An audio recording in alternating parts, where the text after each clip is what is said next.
very welcome to the Man United agenda. The Rebel is back in the building. But before I say hello to our wonderful panel, I do want to say hello to Dermot, who's now 3 months as a member. So big up to you, Dermot. Thanks for your support. Just before we go any further, Derms, I thought we had an 8 o'clock date today, mate. What happened to that? He'll reply. Yeah, sorry, God. But I do want to welcome Rio Says Football, Mador, as he says on TikTok. Mador. Yes. And of course, Mr. B as well. Rio, international football. How do you feel about it? It's back. It's back. And I was just hoping for something to come out of the woodwork, something to just maybe take our mind away from the international football. And I think we're about to talk about something bombasso, as one Fabrizio would say. That's for sure. And of course, Mr. B, is the beard a bit smaller? No, it definitely ain't a bit smaller, mate. Maybe my head's got a bit bigger. It definitely ain't got any smaller, mate. I tell you. Yes. But I want to say hello to Bilal, to Carl, to We Deserve Better, to Chat Sports, to obviously Dermot, and of course to Patrick Pillow, who was one of the first, other than Dermot, to get the Howdy Do's in. And of course, sorry, Johnny Hill. What is We Deserve Better got? What is that? That's probably some sort of emoji that StreamYard can't failed. Yeah. Okay. So we are obviously going to be talking about this 3-year plan. But before we do, in the last hour and a half, a new director of football was announced. And I'm going to show you this one first. I didn't know you was going to put it out. Quality. Bear that in mind. Bear that in mind now. Anybody else see it? Here. But that's not AI, by the way. That is not an AI picture. Yes. But look, all jokes aside, very big welcome to Amish Manek, the new director of football operations. He was a former Arsenal director. He's obviously joined Brentford since then, and he will oversee the running of Carrington HQ. So Fabrizio actually is kind of minimizing his role to Carrington, but Rio, you've done a bit of digging on our new director, Amish, and there's some starting comparisons to Mr. Woodward.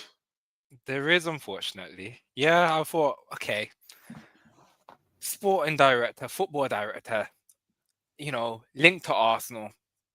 There might be a little bit something about him. I thought, okay, is there going to be a positive move? And lo and behold, turns out he also was a banker. And I used the word B there, the letter B, not W, B, banker. He was a banker. He used to work at Barclays, and that's how he got into the football world. So when he was at Brentford, he was actually more prominently known as an administrator. So, yeah, don't be worried. Don't be worried. Mr. B, does this fill you with concern that we have another banker at the top levels of football operations? No, if he's running after the HQ, it means that he's only got one specific job other than Madwood, who he had, who had his finger in everything, every hole, every orifice at the club. He had his finger poking in and sniffing. So hopefully this guy will just have his one job to do. I don't have a problem with them employing people. It shows maybe that they are learning. I'm not sure why they need a head of the HQ at Carrington, although maybe he's going to hire people to clean up all of the rubbish and wash the bloody the young kids' socks and shorts for the game, so they don't have to go and borrow them. So he's probably got a bit to do initially, but hopefully it will just run itself. I don't have no problem with these people coming in. I said I have no idea who he is. And that's the way it's supposed to be sometimes. You're not supposed to have, your what is he to us? What is Woodward? Not as Woodward, Ratcliffe, CEO or whatever he is. You can't have these people plastered all over the TV all the time. Arsenal's ones you don't know. Tottenham ones you barely see. So it would be nice just for him to come in and keep himself under the radar. What you got, Rebel? So this is just the report from the Athletic on him. So the Athletic reporting made that David Harrison, United serving director of football operations, was expected to leave the club as part of Sir Jim Ratcliffe's second round of redundancies. The new appointment on the football operations side will allow Chief Operations Officer Colette Roth to shift her focus towards United's plans to build a new stadium. Roth had previously led the 50 million redevelopment of Carrington Training Complex, which was completed in August. And this will continue to lead football operations will continue to lead football operations until Manick's arrival. Manick was at Brentford since 2022. When he joined initially as business operations director, also spent 5 years at Arsenal, where he became head of first team football operations. The appointment of Manick is the latest change behind the scenes at Old Trafford, with the Athletic revealing on Monday that head of academy recruitment Luke Federico. I'm not even going to. I saw that name. I was waiting for you to get to that. That was a yellow Forbes effort there, so it was. We leave the club after accepting an offer to work for a major football agency. But the thing is, they mentioned the complex, the new Carrington. I read it at the weekend that apparently all the underage teams and a whole pile of others haven't got access to said facilities yet. They're working out of basically the old containers that we used to be changing in when we were playing football. If that's true, that's fairly scandalous considering there's a £50 million redevelopment. It makes no sense. Surely you have all the people in charge. There's no way they could have. It doesn't make any sense to me. I understand if it's the first team training complex, you have to earn the right to use the first team training complex, but surely they would have had an area, or they should have had an area outside porter cabins, for God's sake. Yeah. To house the players.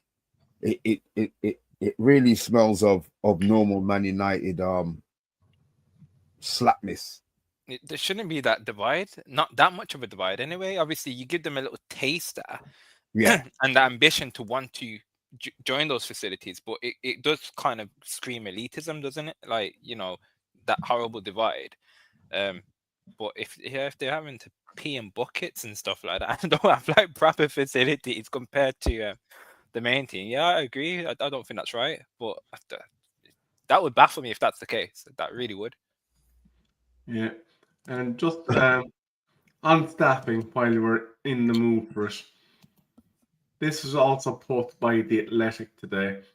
So United's staffing numbers are almost now in line with the average of the other big six clubs. There's still a disparity of around 70 employees, but it looks like his plan is to continue with redundancies in the administrative area.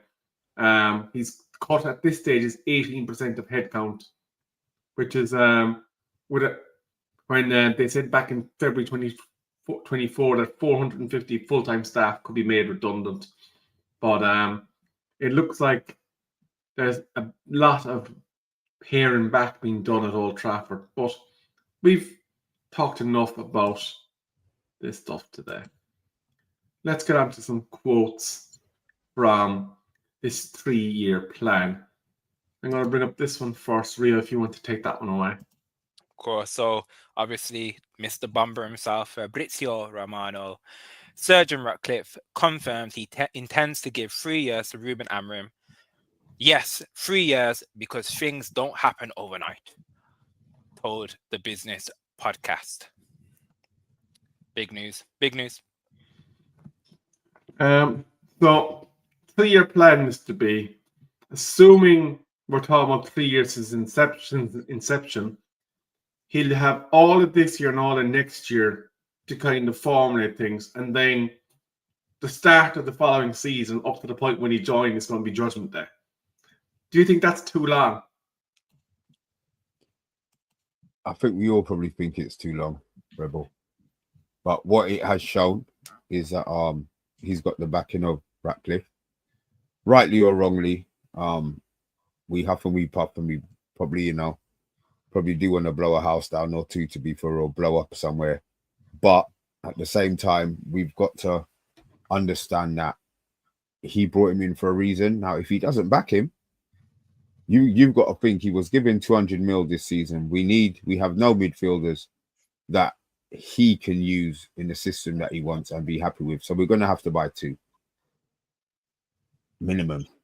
I've said already, we sorted out the defense the year before. The forward line this year, I'd already assumed it was going to be the midfield. So they're going to have to spend money in the midfield, and they're going to have to back him. They're going to have to back him. Now, we will be losing Casemiro. We may be losing Mainu, another subject for another day, maybe. Bruno could be gone as well. I hope that subject's a lot sooner that we can discuss, to be fair. So we're going to need 3, plus whatever's coming in through midfield. Obviously, we've got what's his name? The young chap from Mali, Central with Kone. Yeah. Big things have been spoken about him. So maybe that's 1, but we're still going to need 2 Premier League ready-made ones. And, maybe, touch wood, fingers crossed, we need one who's a European, who's got some European experience for us as well. So I'm not going to say I'm glad he's being backed. I understand why he's being backed. And maybe he's hoping with him making this knowledge public that when we do lose a game, our next one against Liverpool, that there's not going to be the furore to get him out. So I think maybe he could be going that way. He's commendable. Fair play to him for giving him. Could he have come out and said anything else? Maybe not. The full 3 years. Rio, you're shaking your head. You don't think he could have said anything else, really? I think it's cheap that he's come out now and said it, if that makes sense. You know me, I've always said Winias, but I do think this is a bit of a low blow. It's almost like you've kicked him off the cliff, but I tied a rope to him. So, and I know you understand, you're saying back him. They're backing him now, but where was that backing of the midfielders when we needed it? So I agree, this January coming, you've said this now, you've kind of put it all on the line. You do need to back him now to get the players in situ, and you've got to stick with it. But yeah, I do think it's a bit of a why now? Why are you coming out with it now with this backing? It's a bold statement. It's a very bold statement to go out there and give a number, a quantity, 3 years. It's very bold.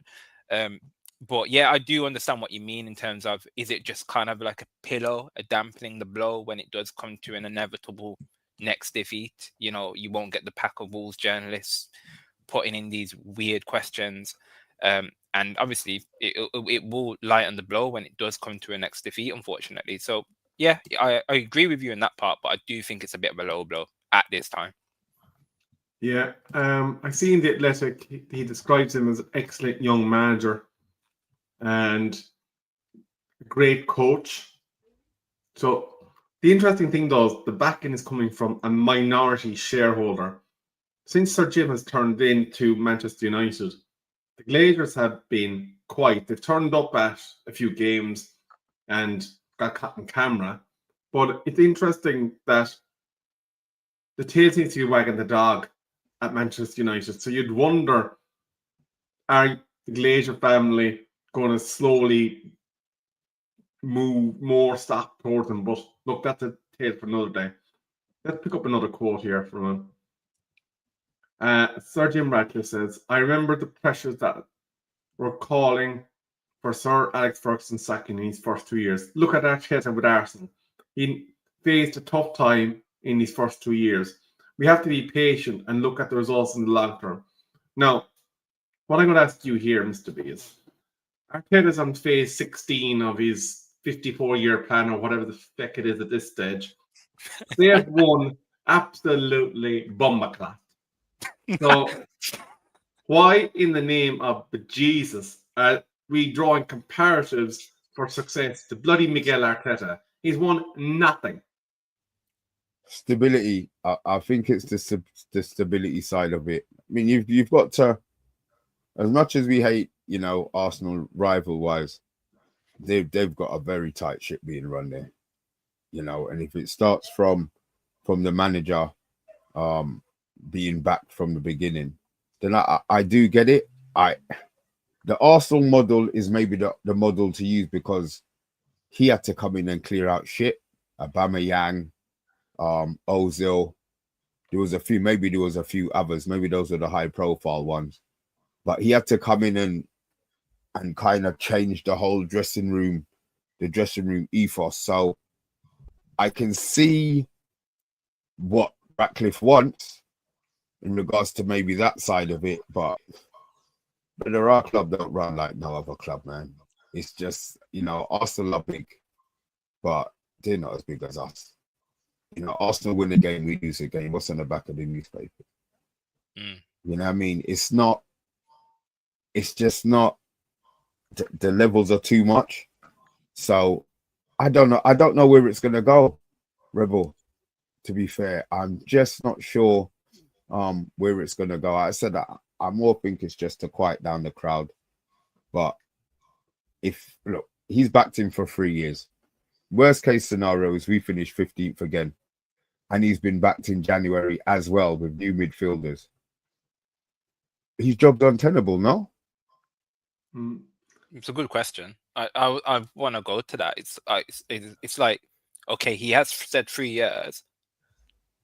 Does he have to stick to that regardless of how bad we finish, or is there a point where no, actually, nah, I said 3 years, fair enough. It's not going the way I thought. It's time to move on. What do you think? Well, I'd imagine he's going to want to see progress. Obviously, this year, I'd imagine the squad didn't get overhauled as much as they would have liked. There's still questions over whether that system works in the Premier League.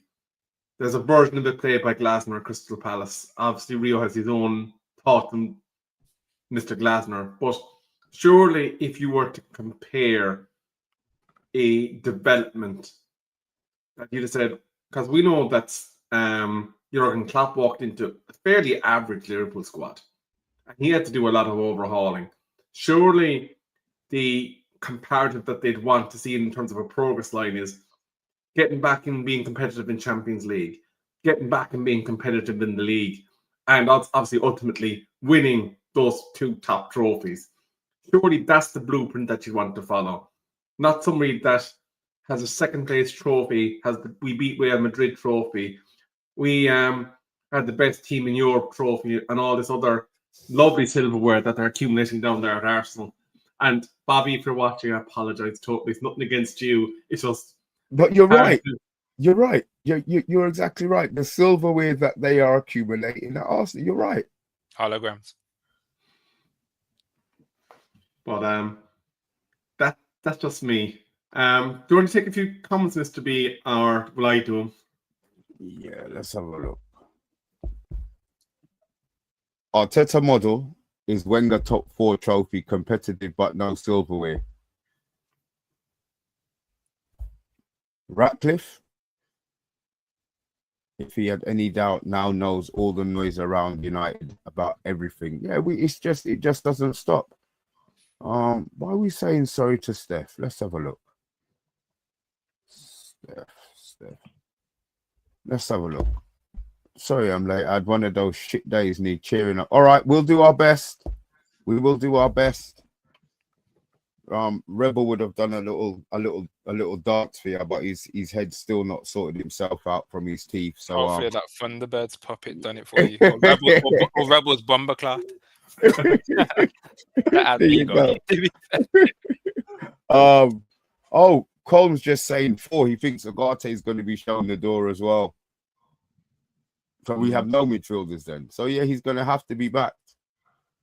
Combs also heard that the Porto cabins have portable solar-powered heating. Oh, Lord of mercy. Johnny Hill, this isn't surprising, by the way. Ratcliffe talked about the academy He said they need to improve as it helps the club financially. But how does it help if they've got them changing in porter cabins? Bart the serious fan. Liverpool hired Michael Edwards in the role, while City hired Hugo Viana after snapping up Texi. Both these clubs hired football men, unlike United. I said, well, he is a football man. He's been, he hasn't just come from Barclays. That might have been his background, but he has been in football for a little while. So somebody's got to start somewhere, I started as a pizza driver. I'm not a pizza man. So, you have to evolve. Right, I'm driving a van now, so maybe I haven't evolved too much.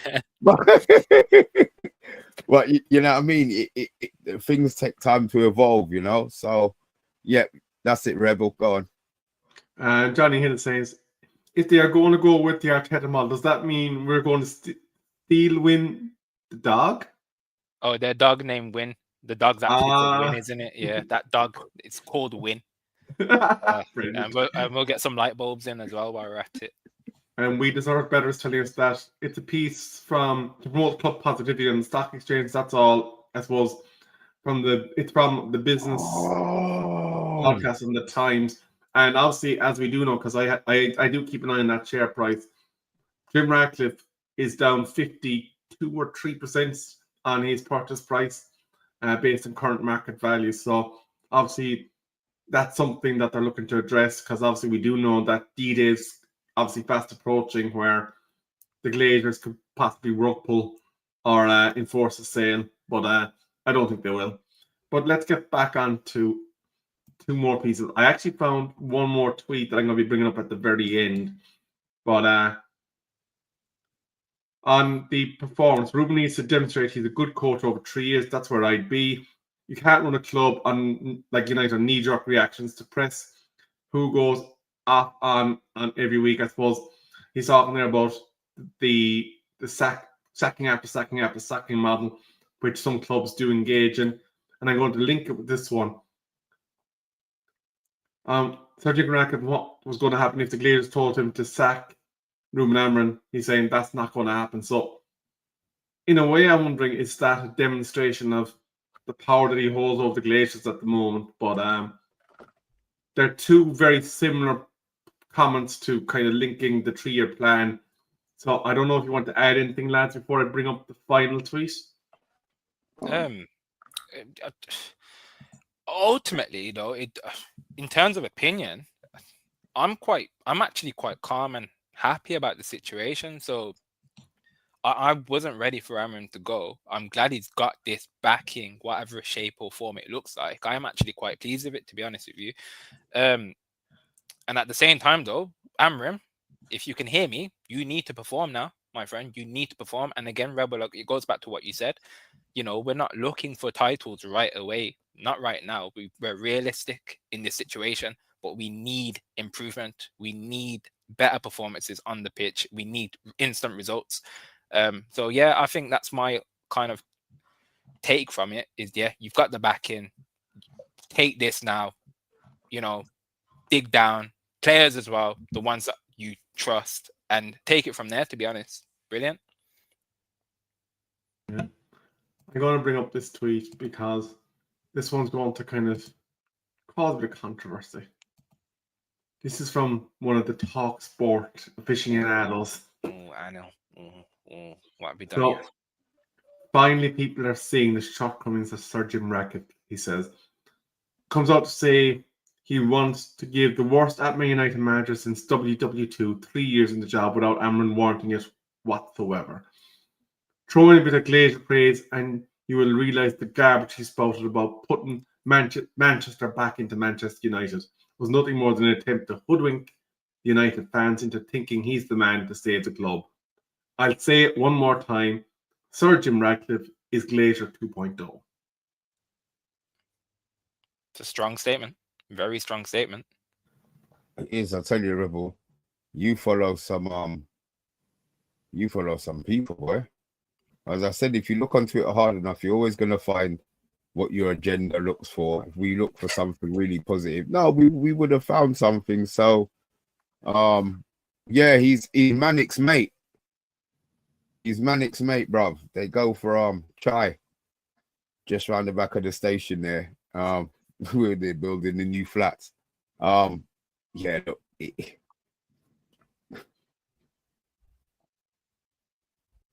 I'm not sure. I actually think the part with the stock exchange bit was the bit is more why he's come out and why he's come out with it. To be fair, I'm just not.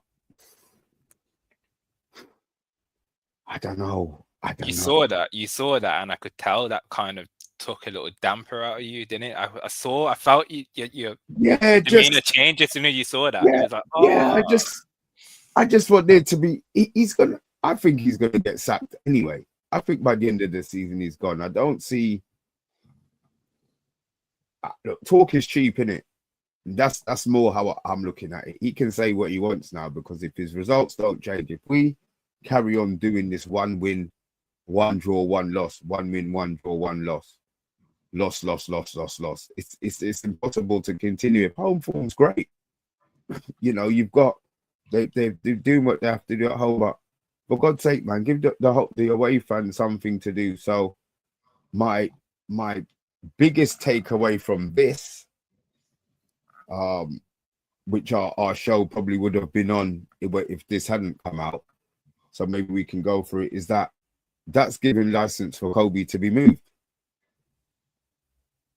I'm just putting out there, if he's backing the manager, he can't say to the manager he wants him to play 4-3-3 because he's told him the Pope's not going to change him. He can't tell him to play Kobe instead of Bruno in his position because he's then interfering with Amrin's job. So do we now accept that Kobe's gone in January? Kobe wants to play football. I was upset that he was going, but it's something that I've accepted now. So whether it's loan, I would rather it was a loan. To be fair, get yourself back in the World Cup squad if he thinks he's got a chance of getting in there. But he's a long way down the pecking order, even if he was playing. You know, Tuchel made his phone calls to the people he wanted to make his phone calls to. You know, a la Rashford, a la Mount. If they're Grealish, they're playing, you're playing well, you'll get in the squad. He picked Rashford. Rashford had barely started for Barca and he picked him. But what he did do is he's kept him in the squad. Whether that's what Marcus needed or not.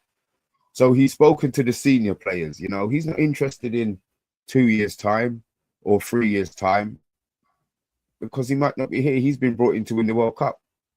So he's looked at what he feels is the best or the best main players, spoke to them, and most of them are in or around at the moment.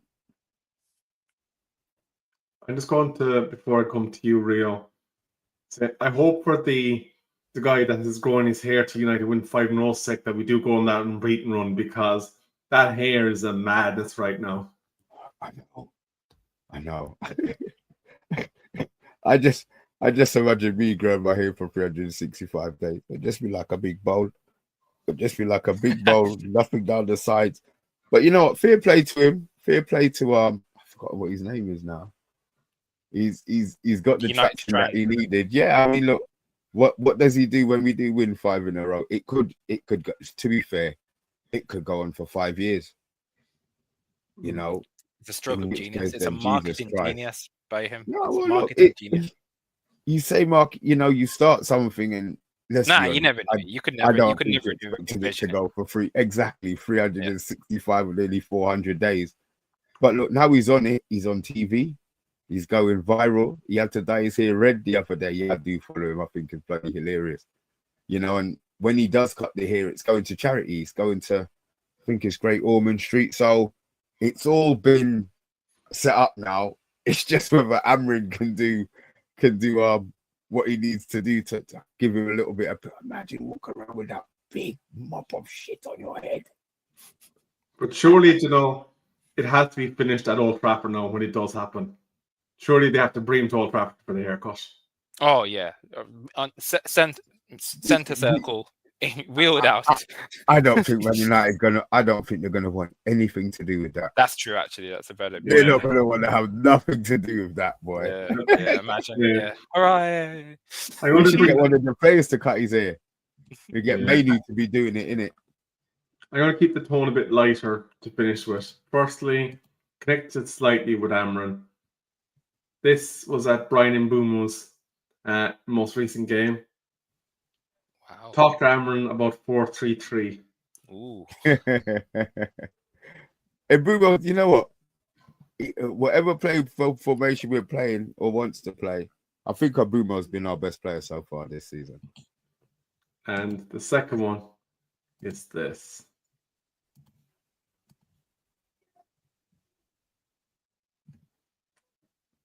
Ooh.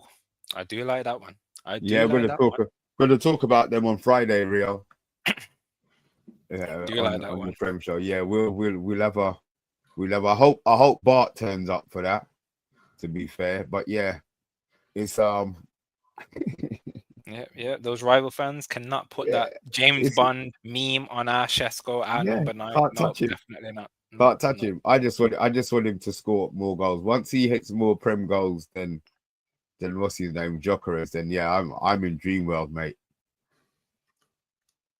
But gentlemen, this has been a shorter Man United agenda. But before we go, this giveaway is still live. We're looking to get to 4K subscribers, and when we do, one of you will get a United shirt. Very simples. This one is on its way, or soon to be on its way to its winner. So Yep. congratulations Should be out already, to be fair. Should be out already, but yeah. Red Devil Studios. Fair play to them. But Rio, give us your closing statements. 3 more years with Ruben Amorim. If he's still here in 3 more years, it's meant we've won the Premier League and we've won the Champions League. So I will take that. I will absolutely take that. If he's still here, without going into more detail about it, I know we're closing up. But yeah, if he's here in 3 years, it means he's done well. No, you know what? I accept that one. When you talk about league and Champions League, yeah. I'm more thinking that's the hope. That's just the hope. I'm more thinking challenging. Yeah. And another trophy. I want to be challenging. The trophy, yeah, it's always nice to have that trip to Wembley. But if he's still here in 3 years, it means that we're challenging. Yeah. It means that the football gods of I just can't see it being here in 3 years. I just can't see it. I suppose to sign off, in the words of Miguel Arteta, we're not here to compete, we're here to participate. No.